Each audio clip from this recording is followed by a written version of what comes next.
Reel में आया हो तो स्लाइडिंग विंडो एकदम लास्ट तक समझ के जाना, क्योंकि एकदम बढ़िया तरीके से समझाने वाला हूँ। हम लोग देखने वाले हैं लीड कोड टॉप 150 सीरीज का 31 नंबर क्वेश्चन। तो जल्दी से आते हैं कॉपी और पेन में। तो देखो इसमें तुमको क्या दिया रहेगा, एक दिया रहेगा तुमको स्ट्रिंग, और तुमको इसमें निकालना है वो लॉन्गेस्ट सब स्ट्रिंग जिसमें कोई भी कैरेक्टर रिपीट नहीं हो रहे होंगे। तो देखो फॉर एग्जाम्पल हमारे पास ये एक सब स्ट्रिंग लेते हैं बी सी बी बी। तो देखो इसमें तुम्हारा बी रिपीट हो रहा है तो इसको हम लोग कंसीडर नहीं करेंगे। सेकंड सब स्ट्रिंग लेते हैं सी ए, लेकिन इसमें भैया बताओ रिपीट हो रहा है या नहीं हो रहा है? नहीं, इसमें कोई भी रिपीट नहीं हो रहा है, तो ये 2 लेंथ का सब स्ट्रिंग है। इसी तरीके से हम लोग को वो लॉन्गेस्ट सब स्ट्रिंग निकालना है। इसे कैसे करें भैया?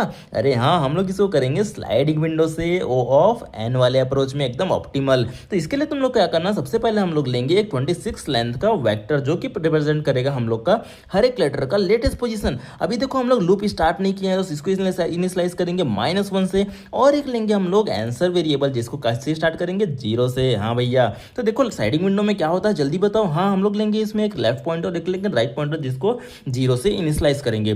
देखो हर एक पॉइंटर में, हर एक इंडेक्स में हम लोग क्या क्या चेक करेंगे, हम लोग चेक करेंगे क्या लेटर का position greater than equal to left है या नहीं है।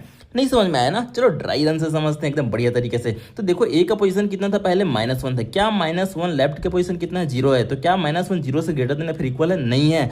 तो ए का पोजीशन को अपडेट करो। ए का पोजीशन कितना था, -1 था। अब कितना हो जाएगा, एक पोजीशन 0 है तो 0 हो जाएगा। अब देखो हमारा विंडो का लेंथ कितना, विंडो का लेंथ 1 जो कि 0 से बड़ा है, तो आंसर को क्या कर दो 1 कर दो। अब राइट को आगे बढ़ाओ और विंडो को बड़ा करो। राइट को आगे बढ़ा दिया। अब फिर से चेक करो क्या बी का पोजीशन लेफ्ट से बड़ा है। बी का पोजीशन पहले कितना था, -1 था। राइट लेफ्ट पोजीशन कितना है, 0 है। क्या -1 0 से बड़ा है फिर इक्वल है? नहीं है। तो बी का पोजीशन को अपडेट करो। बी का पोजीशन कितना हो जाएगा 1। तो अब देखो यहाँ पास 1 लिख दिए। अब कि विंडो का लेंथ कितना हो गया, विंडो का लेंथ हो गया 2। तो आंसर को क्या कर दो 2 कर दो। अब फिर से विंडो को बढ़ाओ, राइट को आगे करेंगे। अब सी के लिए भी सेम करेंगे। तो देखो अभी तक इस विंडो में कोई भी रिपीट नहीं हुआ है, लेकिन अब देखो यहाँ पास आंसर कितना हो गया, आंसर हो गया हमारा पास 3, ठीक है ना। अब देखो आएगा ट्विस्ट। अब देखो जैसे हम लोग ए पे आए तो ए का पोजीशन पहले कितना था, 0 था, ठीक है ना।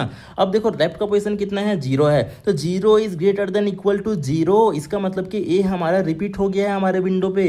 तो क्या करेंगे भैया, लेफ्ट का पोजीशन को चेंज करो, विंडो को छोटा करो।